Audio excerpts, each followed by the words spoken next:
ॐ मङ्गलं लम्बोदरं मोदकप्रियं रिद्धिसिद्धिपतिं नमामि वक्रतुण्डं भूमासुतं सर्वविघ्नविनाशकम्। योग के 8 आयाम। पहला, योग की प्रथम अवस्था। सांसारिक विषयों का चिंतन प्रवाह कम होने लगे, परमात्मा के संदर्भ का चिंतन प्रवाह उसका स्थान लेने लगे। इस तथ्य को इस प्रकार समझना चाहिए कि मनुष्य प्रतिदिन 16 घंटे जागृत अवस्था में रहता है, अर्थात 8 घंटे सोता है। इस 8 घंटे के समय में 2 अवस्थाएं हैं, एक स्वप्नावस्था और दूसरी प्रगाढ़ निद्रा, तीसरी जिसे सुषुप्ति अवस्था कहते हैं। हम सब लगभग 16 घंटे जागृत अवस्था में अधिकतम समय संसार के विषयों के चिंतन में लगा देते हैं, अर्थात संसार के बारे में हम विचार करते रहते हैं। प्रत्येक व्यक्ति के अनुसार सांसारिक विषय अलग अलग होते हैं। उसकी परिस्थिति, कार्य, व्यवहार आदि के अनुसार सांसारिक विषयों का निर्धारण होता है। यह तथ्य सही है कि प्रत्येक मनुष्य संसार के ही बारे में विचार करता है, परंतु क्या विचार करता है, यह विषय पृथक पृथक होते हैं। उनमें एक रूपता नहीं रहती है। संसार इतना बृहद और विशाल है तथा सीमित है कि हम सभी उसी के चिंतन में उलझे रहते हैं। जब 16 घंटे की जागृत अवस्था में कम से कम 4 घंटे का समय परमात्मा के चिंतन में लगने लगे, तो हमें यह समझना चाहिए कि हम योग की प्रथम कक्षा में उत्तीर्ण हो चुके हैं। यह आवश्यक नहीं है कि हम बैठकर ही 4 घंटे ध्यान करें। जैसे हमें संसार का ध्यान रहता है और यह ध्यान अनायास ही हमारी स्मृति में आ जाता है, वैसे ही अनायास चिंतन का प्रवाह परमात्मा की ओर हो जाए, तो यह समझना चाहिए कि हम योग कक्षा में प्रवेश कर चुके हैं। इस अवस्था में साधक को परमात्मा के चिंतन के लिए प्रयास नहीं करना पड़ता।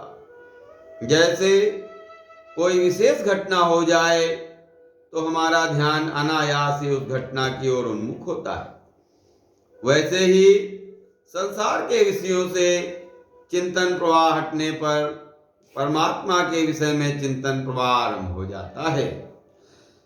तो समझना चाहिए कि हम योग की प्रथम कक्षा के छात्र हैं। दूसरा, योग की दूसरी अवस्था। जब संसार के चिंतन का प्रवाह धीरे धीरे कम होने लगता है, तब साधक को विशेष शांति का आभास होता है। उसके शरीर में विशेष ऊर्जा प्रस्फुटित हो जाती है, रोगों का शमन हो जाता है, सत्व गुण बढ़ जाता है, रज और तम दब जाते हैं। सत्व गुण की वृद्धि ही आध्यात्मिक चिंतन में विशेष लाभकारी है। इससे रज और तम के शमन में पर्याप्त सहायता मिलती है। रज का कार्य रूप प्रवृत्ति तथा तम का कार्य रूप निद्रा, आलस्य और प्रमाद स्वतः ही शांत हो जाते हैं। सत्वगुण प्रकाशक, अनामय और निर्विकार है। इस कारण कर्तव्य और अकर्तव्य का बोध, बंधन और मोक्ष के कारण समझ में आने लगते हैं। नाम जप में रुचि बढ़ने लगती है। वस्तुतः परमात्मा के नाम के जप में बहुत शक्ति है, और जब नाम जप अनायास ही होता है तो यह साधक को आध्यात्मिक मार्ग में बढ़ने में बहुत सहायक होता है। योग की दूसरी अवस्था में इंद्रियों में प्रकाश तथा शरीर के हल्केपन का आभास, नित्य निरंतर परमात्मा के नाम का जप का प्रयास देखा जाता है।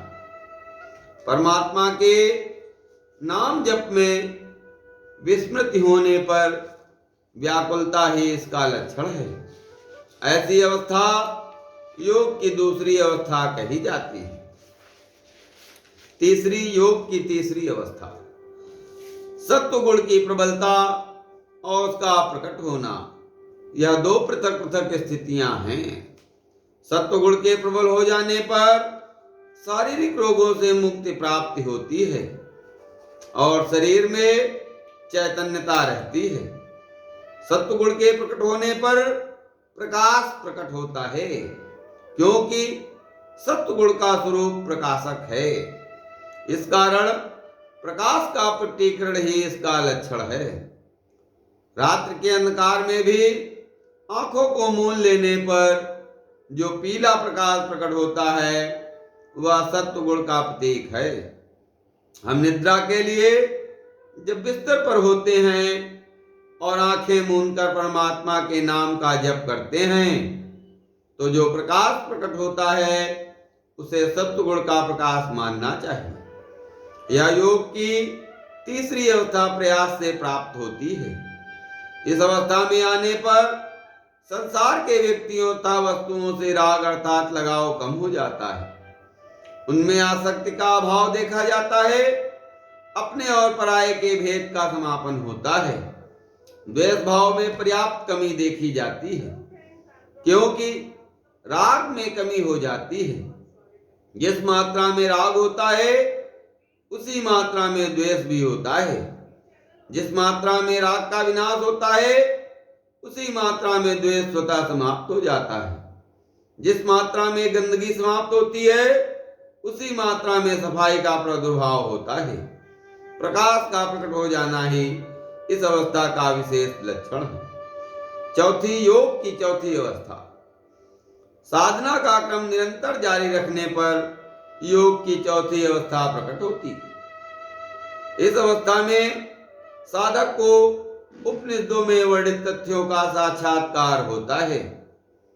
सूर्य चंद्रमा का प्रकाश, अग्नि, धुआं तथा अनेक रंगों के प्रकाश का साक्षात्कार इस अवस्था का विशेष लक्षण है। साधक के चेहरे पर तपश्चर्या के भाव देखे जाते हैं।